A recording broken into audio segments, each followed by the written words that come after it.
మేము పోయినసారి 2 బస్తాలు ఆధార్ కార్డు తీసుకొచ్చి 2 బస్తాలు తీసుకొచ్చాము.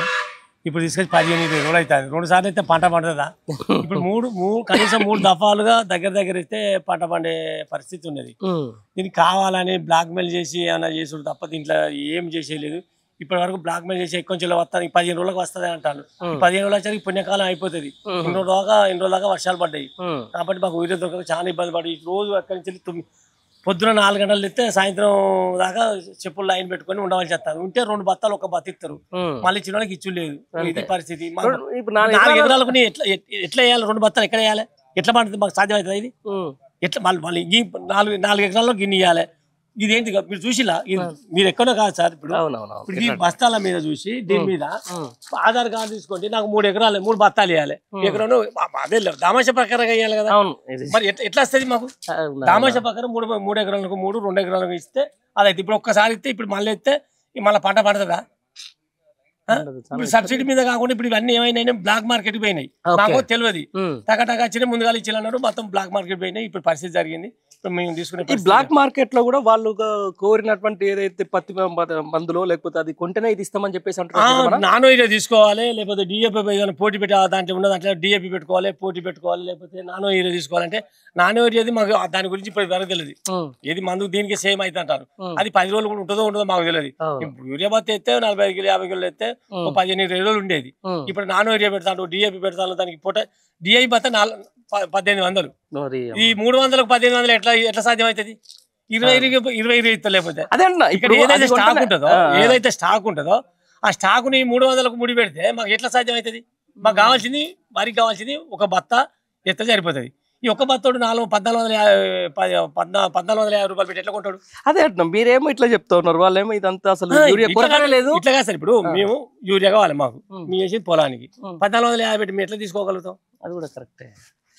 ఇదంతా వ్యవసాయానికి సంబంధించి ఈ పలానోళ్ళకు పొలానికి అయితే చేసుకోవాలి కదా. ప్రతిపక్షాలకు సంబంధించి చేస్తున్నాయి. ప్రతిపక్షం పక్క పెట్టు, ప్రతిపక్షాన్ని పక్క పెట్టు. రైతులకు జరిగేది ఏం కావాలనేది కావాలి. ప్రతిపక్షం వాళ్ళు ఏదో మొత్తుకుంటారు చేతలనేది కాదు. ఇక్కడ రైతుల మీద నీ అభిప్రాయం ఏంది? నీ మంచితనం ఉంటే నువ్వు బత్తాలు పంపించాను. వాళ్ళు ఎందుకు అవుతారు? నువ్వు 20 రోజులు ఒకసారి చూడదు ఎక్కడ అవుతుంది? నువ్వు ఇవ్వకపోతే కేంద్రం అంటారు, కేంద్రం అంటారు, రాష్ట్రం అంటాడు. అక్కడ ఏముంది? కేంద్రం వాళ్ళు ఇవ్వలేదు. మనం బాగా మాట్లాడినావు కదా. ఇప్పుడు మీరు అదే మాట అంటారు. గతంలో పోయిన సంవత్సరం ఎంత పోయిన సంవత్సరం ఎంత వచ్చిందో యూరియా ఇప్పుడు కూడా అంతే ఇచ్చినాము, కానీ కొరత వస్తుంది కావాలని చెప్పేసి ఇక్కడ కాంగ్రెస్ ఇక్కడ వీళ్ళు పంచాయతీ వాళ్ళది కాంగ్రెస్ వాళ్ళు మన బీజేపీకి సంబంధించిన వాళ్ళు వీళ్ళు మొత్తం చేసుకుంటారు. అందరు వాళ్ళ పంచాయతీ వాళ్ళు అక్కడ చేసుకొని ఇక్కడ కావాల్సిన రైతులకు మీరు చేసే లాభం ఏంటిది అనేది మాకు కావాలి. కానీ మీ పంచాయతీ మీరు పెట్టుకుని వీడియో ప్రభుత్వం మీరు ఏ విధంగా చేసి రైతుల కొరత లేకుండా చేసి నీ తిప్పలు పడ్డ తర్వాత నువ్వు చేసుకోవాలి. నువ్వు కేంద్రం ఇవ్వలేదు, వాడు ఇవ్వలేదు అంటే నీ పంచాయతీ అంత తగ్గిదేనా? మరి ఓకే, సరే ఓకే, నువ్వు కేంద్రం మీద చెప్తాను, మేము నీ మీద చెప్తాను, ఏం చెప్పాలి సమాధానం? మాకు కావాల్సింది ఒకటే, నువ్వు కేంద్రం మీద అంటారు. ఎస్ కరెక్టే, నీకు ఓటేసినాం మేము. నువ్వు మీ ఎవరి మీద అనాలి? నువ్వు ఎమ్మెల్యే మీద అనాలి. నువ్వు ఏం చెప్తాను? వస్తాయి ఇప్పుడు 15 రోజుల క్రితం మాకు ఇస్తావు, మా ఇంట్లో చెప్తాను. మాకు ఇది మెయిన్ పాయింట్ సార్. మేము ఒకటే, ఇప్పుడు కేంద్రం నువ్వు ఏం చెప్తాను? కేంద్రం మీద పెడతాను. ఓకే, ఇక్కడ ఇప్పుడు నర్సంపేట గెలిచినావు, నువ్వు ఎవరికి నువ్వు దేవాలి, నీ ఇంటెన్షన్ కావాల్సిందే కదా. మాకు కావాల్సింది కదా. ఆ పని చేయి నువ్వు. మేము నిన్ను అడిగితే నువ్వు పోయి వాడిని అడుగుతాడు, వాడు పోయి కోడి పెడితే వాడు ప్రపంచ దేశాలు అడుగుతాడు. వాడు అక్కడి నుంచి అది రాలేదంటే ఏంటిది ఇదంతా ఇష్యూ? ఇప్పుడు ఇక్కడ ఏం జరుగుతుంది తెలుసా? ఇక్కడ రాష్ట్రంలో కాంగ్రెస్ ఇస్తారు, కాంగ్రెస్ బీజేపీని పెడతాడు. బీజేపీ ఏమంటది?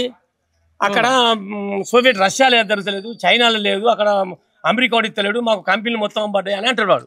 నిజమా కాదా?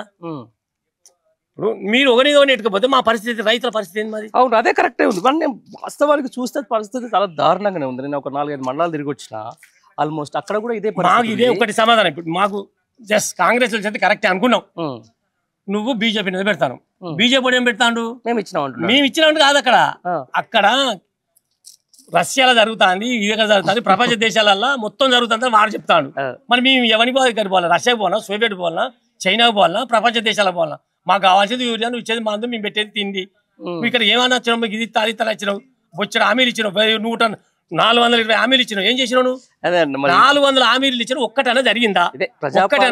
ప్రజాపాలన ఇందిరమ్మ రాజ్యంలో రైతే రారాజు. మరి ఏది తిండి లేదు, తిప్పలేదు. రేపు పొద్దుగాల ఏంటి బియ్యం ఇస్తావు, వడ్లు ఇస్తాను, ఏం చేస్తాను? బియ్యం అన్నావు, రేపు పొద్దుగాల మేము ఊరియపోతే ఎక్కడ చెల్లిస్తావు బియ్యం?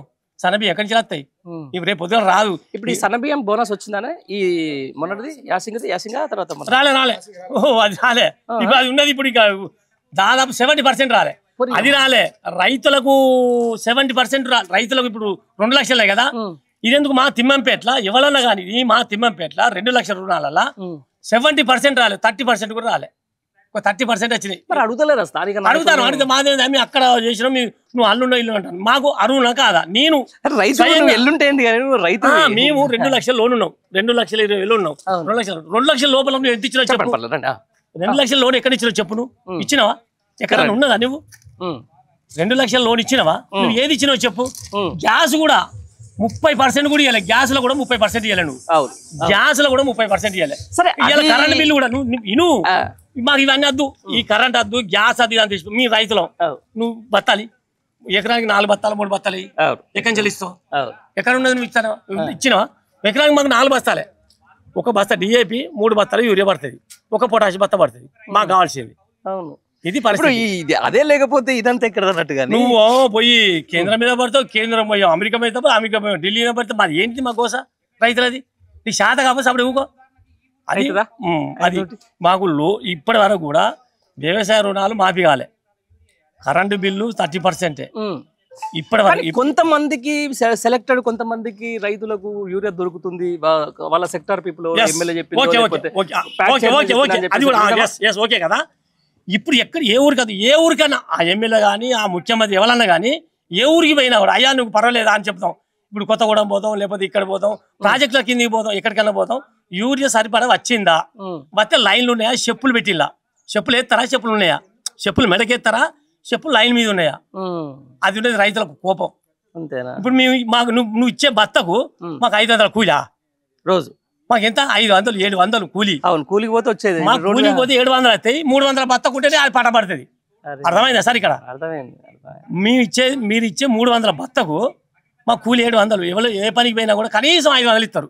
ఆడుకులే 300 400. ఎవరైనా వచ్చిరా మరి ఇట్లా మీడియా వాళ్ళు వచ్చి అసలు ఏం జరుగుతుంది ఇంకా అని చెప్పేసి అడిగిన? వాస్తవంగా ఎవరు రాలేదు. ప్రధానంగా ఏంటంటే ఇప్పుడు నర్సంపేట ఎమ్మెల్యే ఉన్నాడు. రైతుల కొద్దిగా వ్యవసాయ అధికారులతో ADAనో JDAనో ఏ వాళ్ళని తీసుకొచ్చి కనీసము ప్రాథమిక సమాచారం కోసం రైతులకు అవగాహన కల్పించి యూరియా వస్తుందండి, మీరు అధైర్యపడద్దు, లైన్లు ఉండద్దు, మీ అందరికి సప్లై చేస్తామని చెప్పి ఒక గవర్నమెంట్ లో ఒక ఎమ్మెల్యే ఉన్నాడు. కనీసము ఇప్పుడు ఇన్ని నర్సంపేట కాన్స్టిట్యూషన్ 6 మండలాలు ఉన్నాయి.